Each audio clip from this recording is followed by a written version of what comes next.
In this tutorial I'm going to show you how to make this smocked bag, and the smocking technique is actually a 4-point flower, but there's a twist literally as you press it to create these diamond shapes that I've decorated with buttons. I think is a perfect project for those of you that are maybe new to smocking, because it's quite simple and it's quite quick because you're not smocking the whole area, or if you do smocking already and you want to make something that's just a little bit different. The bag is quite large, so I think it's a perfect size of bag for work or for a weekend away maybe. A great gift idea too, and it's all nicely padded so you've got a lovely quality. So go get your ruler, your pen, your fabric, your needle, your thread, and let's get smocking. The first thing that we need to do is to draw an accurate grid onto the wrong side of my fabric. So I like to use my alpha ruler. This is 24 by 6 inch ruler, and I'm going to start drawing the grid about 2 inches from the top. So I've got a border all the way around and about 4 inches from either side. I will trim this down later, and I'll need to draw a grid which has 5 boxes going down that way and 13 boxes going across this way, and they're 1.5 inches wide. So I'm just lining up the 1.5 inch mark on the previous line, and I'm using a heat erasable pen. This is a friction pen, just in case any of the ink does show through to the right side of my fabric. I can simply waft the iron over it and it disappears. Speed up a little bit, and then we'll draw the, all right, so, okay, so now we'll draw the horizontal lines. So again, making sure that these are square. I'll need 13 in total, so I'm just moving the ruler across again to that 1/2 inch mark. When I finish my whole grid, I'm going to pull that thread away, starting in one corner and putting a cross in the middle of every other box. So 1, 2, 3, miss a box, 1, 2, 3, and these are the boxes that I'm going to smock. Okay, so I'll carry on in that in just a second because you're going to get bored with that, and then we'll start to smock. You'll need a strong thread. If you don't have a strong thread, then double your thread over like I have here. And starting in one corner of one of the boxes, just pick up a few threads. And then we're going to go to the corner of the next corner, pick up a few threads, back to corner number 3, around to corner number 4, and then back to the beginning again. And when you've picked up all of those corners, pull them all together. Push the fabric out of the way in the middle, because now I'm going to sew some stitches just to secure those in place, and I don't want to sew through that little bit of fabric that's underneath. So just a few tiny stitches going through the very points of all of those corners. It's got a knot in there, that's it. And then make sure that your thread is knotted off nice and securely, because we don't want these knots coming undone. I don't need to cut my thread. I go straight over to the next corner of the next box that has a cross in the middle of it, but don't pull that thread tight. So tie a knot in this corner, just so that that thread doesn't come through, and then repeat. So pick up a few threads in each one of the boxes. Back to the start again, push your fabric out of the way and pull the 4 pieces together and tie a knot.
So that's how my smocking is looking from the back. Push all of these little pieces through, and then on the front it looks really confusing and not very pretty at all. But this is the bit that I enjoy doing. I'll turn it upside down so that you can see better. This is the arranging and the tweaking. So I like to fold all of the diamonds in place, then I'll take it to the iron and just give this a press just to make sure that they all stay where they're supposed to be. So you can kind of see, I hope, something forming. If you start right in the middle, open up the diamond shape here and give it a little bit of a twist, and you'll see that the side wants to go here, that wants to go there, that wants to go there, and that wants to go there. So it's almost like a little windmill. And then you can move on to the next one and do the same again, making sure that this piece of fabric behind stays flat and your diamond shapes should be all the same size. Where this starts to crease on the long piece, I'm going to encourage that, and you can see that falls flat. So just move across every single one of those diamond shapes, opening them out, come on through, and flattening them. And it'll be quite obvious if something's twisting in the wrong direction, like this one seems to be.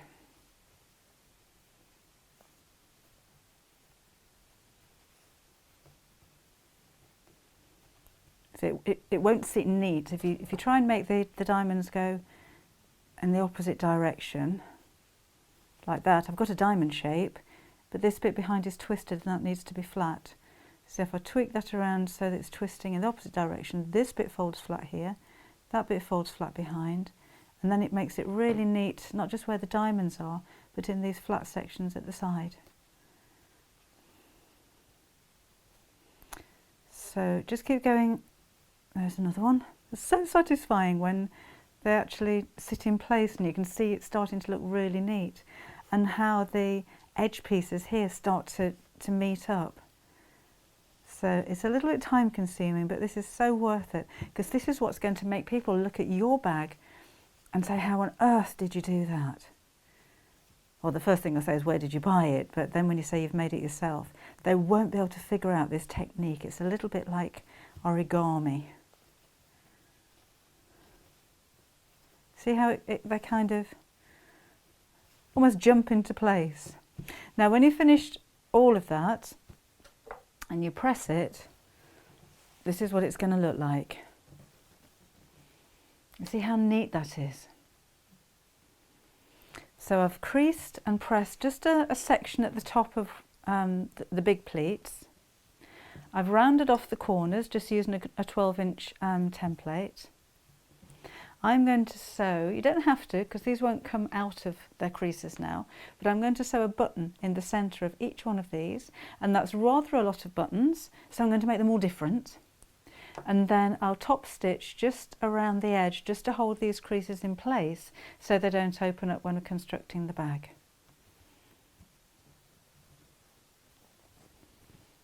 All of my buttons are sewn on, everything's nicely pressed, and I've sewn across the top and just down the side of the area that I've smocked just to hold that in place. Now when I make the lining section, I literally sit the piece of fabric as it is, that's how my bag's going to be shaped, on top of the lining fabric, draw around it and then cut it. So I end up with a piece of lining that looks like this. The lining will be joined to lining, the outer bag will be joined to the outer bag, so I'm not worried that there's actually a lot more fabric across the outside of the bag than there is on the lining. This is the most important bit where the lining is concerned, because that's where the two edges are going to meet. When you've finished, when you've drawn your fabric and you've cut it, all I would do would be to fold that in half and just make sure that the two pieces that you've cut are symmetrical. You can always trim this down at this stage. And I've put my fusible fleece on the back of the lining fabric. Normally with a bag I would put that on the back of the outer fabric, but because this is all smocked, it'll just make it too bulky and too difficult to work with. My bag's got a border across the top, so again after I've finished smocking, I've cut a piece of fabric to the same width as the bag here, and that's 4 inches deep. but when that's joined to the lining, that's going to fold over. So it'll give me a nice little border of a couple of inches at the top. And my handle is going to go from the spotty side all the way around to the second spotty side. So this fabric, the lining fabric, just breaks it up nicely. So with my handle, I've got a piece of fabric which I've measured as 4 inches wide by 20 inches long. I've put some fusible fleece on the back of here, so it's a little bit difficult to press, but basically I press that in half and then fold in half to the centre, in half to the centre again, then the whole thing in half. So my finished strap is 1 inch wide. So you can put a few clips in here if you like. It's a little thick to pin, but it's quite nice having the padding in here because it does give you a nice substantial handle instead of a floppy one. And I'm going to sew down both sides. Doesn't need to be sewn down both sides, but you'll find the whole thing looks a lot neater when it's sewn along either edge. So I'm going to use a longer stitch,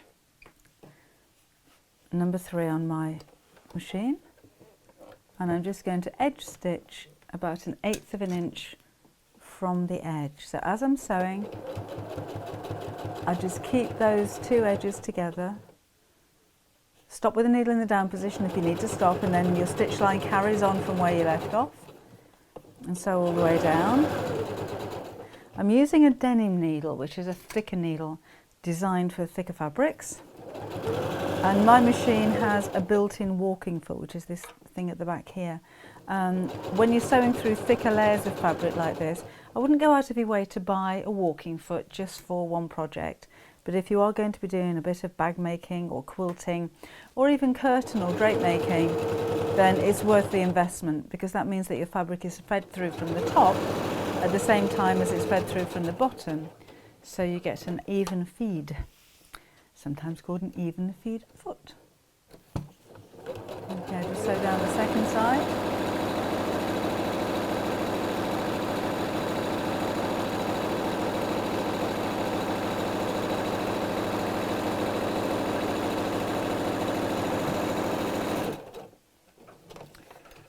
And that's my handle finished. So it keeps its shape. That's what I like about the padding in there. Now if I just show you where I've got to with the other side of my bag so far, because I've already started this while you were busy. I've put the handle at even spaces from each edge, and this is the border that's going to go in between the 2 pieces, so that's how the bag's going to look when it's all kind of put together. So for the second side, I could measure it, but I find this easier. My handle needs to go in the same position as the side that I've just done, facing inwards. So we'll have a pin, or you can clip this if it's a little bit thick to pin. Make sure that the handle doesn't twist as you come around, and bring that up to the opposite side. So your handles meet up together. And mine's about 3 inches from the edge. And then I'm going to sew just across the top section of the handles so that I'm not manoeuvring around pins as I construct the rest of the bag.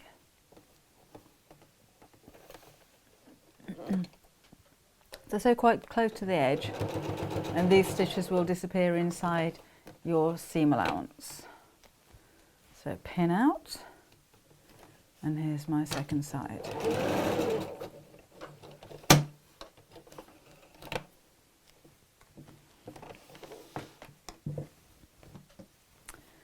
And then right sides together, I'll put my contrast panel across the top, and I'm going to sew this with a 1/2 inch seam allowance, so all of the stitching that I've done on here already just disappears inside the seam.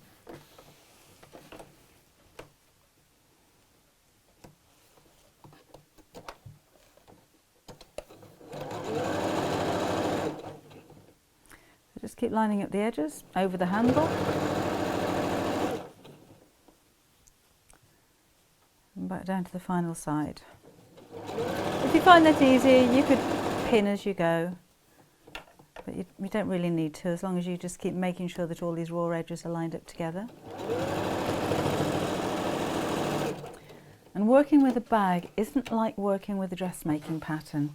So if you see here, I'm a little bit wider with my outside fabric than the contrast at the top. I'll trim that down later, that doesn't really matter. So I'm going to fold this back, fold the handle up, and now I'm going to top stitch just to keep this. I like top stitching because it makes the bag look nice and neat, but it also helps to keep the handles pointing upwards and stop everything kind of folding back again. So yes, you can press this, but top stitching holds everything in place.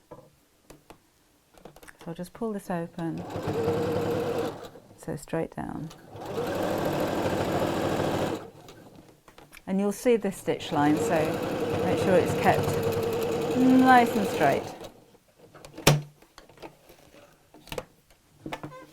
So that's how we are at the moment. I'm going to do a second row of top stitching across the top of here on the contrast fabric, and again straight over the handle, so that's going to keep those in place.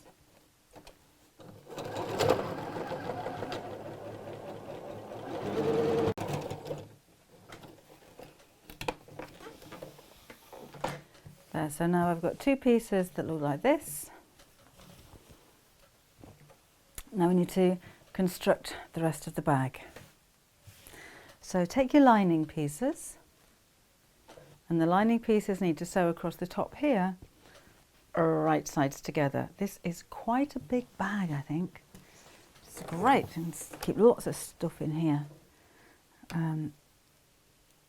So edges together, about a ½ inch seam allowance, and sew straight across. Make sure we're all lining up. Now I've used a fusible fleece, which has a single-sided fusible fleece, so it's sticky on one side. So this is stuck to my fabric. If you don't have any, then use some batting or some wadding, and you can use a repositionable spray adhesive, or just pin it in place. But it does make, let me move that one out of the way, it does make your whole bag a little bit more sturdy. So again, I've got my lining section and the panel that I've just sewn in, and I'm going to sew those right sides together straight across the top. Now I haven't put any fastenings on this bag. You could put a magnetic fastening. Do that on the lining side, and I'll do it at this stage before you actually really get finished to construct the bag. Or you could make a flap to go over the top. So that's how we are now. And then we're going to put both pieces, move some things out of the way, right sides together. And sew all the way around the edge. The most important thing is matching up these seams at the side, because you're going to see those when you turn this, when you turn this the right side out. So this is taking so long, my dog hasn't had attention for long enough. Good boy. So these points need to be together. So I'm going to stick a pin in here. It's gone back to sleep again. And when I come around to the other side, I need to make sure that these two seams are together. As I'm sewing around, again, I've got a ½ inch seam allowance. I need to leave a gap in the lining. So all the way around the outside of the bag, when I come back to this section, just in the bottom, I'm going to leave a gap of about 6 inches so I can turn the whole thing the right side out. Here we go.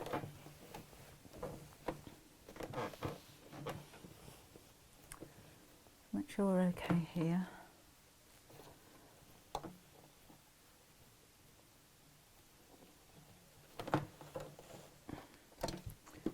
So again, stop with your needle down.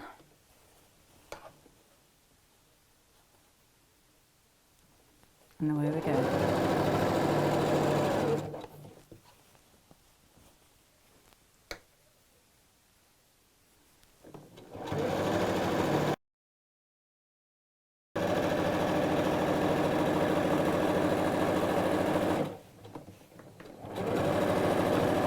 coming up to the point where I started.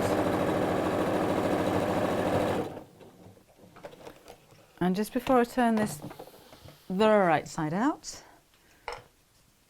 I've got my pinking shears and I'm just going to cut around the curves. If you don't have pinking shears, just trim back your seam allowance, and that'll make your seams actually sit a little bit neat. I know, Alfie. Sit a little bit neater when you turn it the right side out.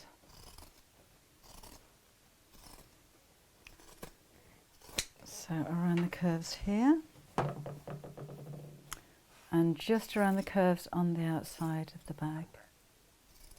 And remember, I have left a gap in the base of the lining, so I can turn this the right side out. We'll do that in just a second.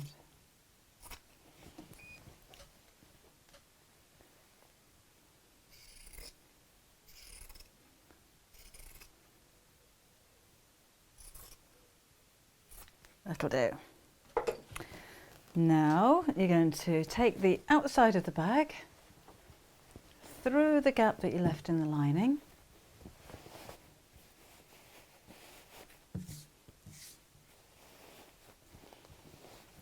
Now when you come to press this, because it will need it, because it's going to be a little bit creased now, I'd hover the iron over the smocked area without pressing down too much. It'll leave a little bit of dimension in your work then.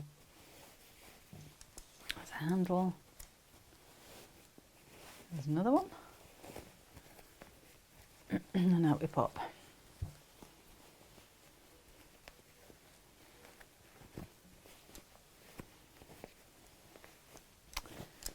So there's the gap in the lining. Before I sew that over, I'm just going to push the lining inside the bag just to make sure that everything's okay. Because if I have missed any little bits, then I can always go back and sew over them at this point. Okay.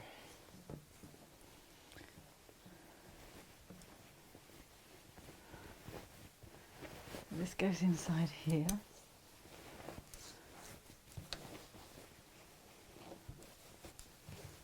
I will have a border around the top of my bag of around about 2 inches, a little bit less than 2 inches now, because of my seam allowance. So that'll have a jolly good pressing in just a second.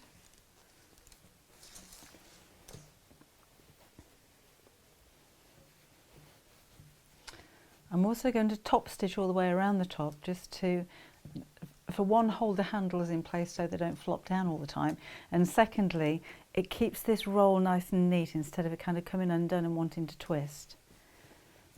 So I'll sew the hole together in the base of the lining, give that a bit of a steam over, and my bag is almost finished.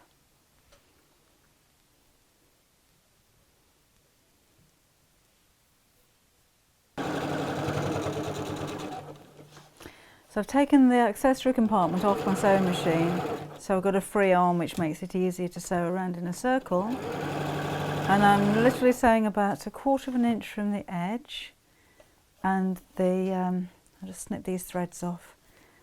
The handles are facing upwards as I go around. I could have used smaller scissors for this, I know. Just keep that nice and neat as I go. So handles facing upwards, make sure you're not sewing, on top of them. I'm just going to flatten that side out. And this gives a really nice, neat, crisp, professional finish to your bag. So we'll have you out of here. You can go under there. You're done with, because my bag is finished. I love this bag, I hope you do too. It's something that's a little bit different, it's unusual with the smocking there. It's big enough that you can use this as a work bag or a weekend away bag. I love all the different kinds of buttons. I've kept them all red, but they're all different shapes and sizes, and hearts and flowers and round ones with 2 holes and with 4 holes. But you could make this a really fun bag, maybe with lots of different brightly coloured buttons on something like denim. Make the straps longer, make them shorter, make the whole thing smaller. If this bag was only this big, then it would make a nice little evening bag or even a cosmetics bag if you popped a zip in the top. But I hope you enjoy learning the technique and enjoy the compliments you're going to get when you're out and about with your new bag.